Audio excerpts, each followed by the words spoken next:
All right, so here's a video that I didn't want to have to make, but I knew I might.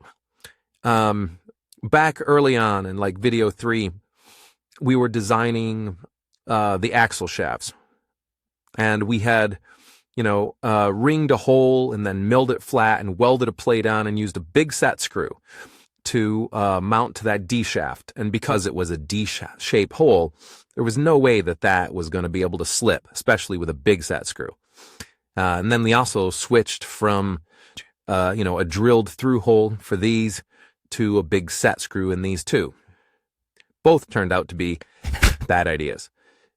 We ended up, ditching that other one, settling on double set screw shaft cowler, non-keyed for 2D shafts.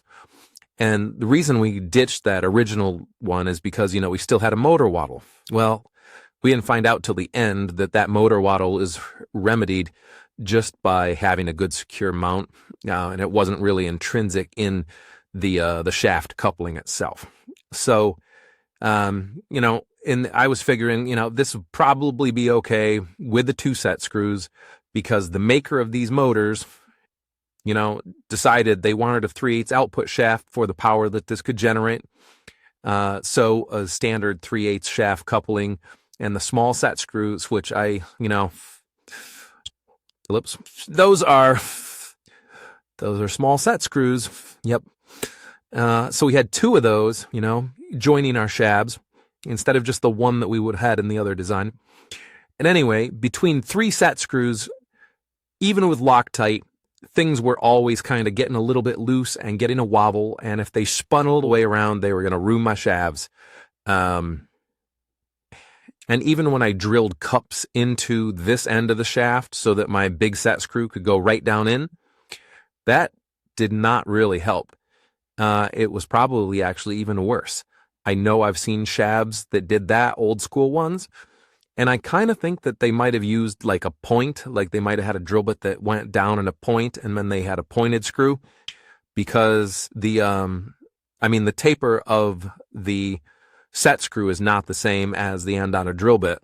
So in reality, what happened is it just had a big cup to walk in down there, and it wasn't concentrating all the force. So that one was a complete wash. That was a bad idea. So in order to remedy these things, hopefully you can see it. But I drilled those holes bigger. I think I went with a 1/4, and then I went up to a couple sizes bigger than a 1/4. So I drilled them down, and then I just plug welded them right to the shaft. So basically I would have to cut this to get it out at this point. And on this side, I went back and I did my through bolt. I just drilled right down through, had to take the tire off, which is no fun.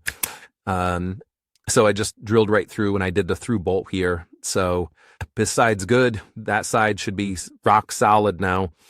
And as soon as I welded one, then I went and wrapped a wet towel around it to quench it real quick, because I don't want any of the heat going into the casing of this, because there's probably just a little bushing in there.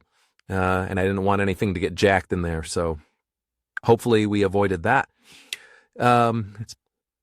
So yeah, didn't want to have to do that, but we knew it might be coming. If you go back to video 3, and there were some design decisions that we kind of settled on.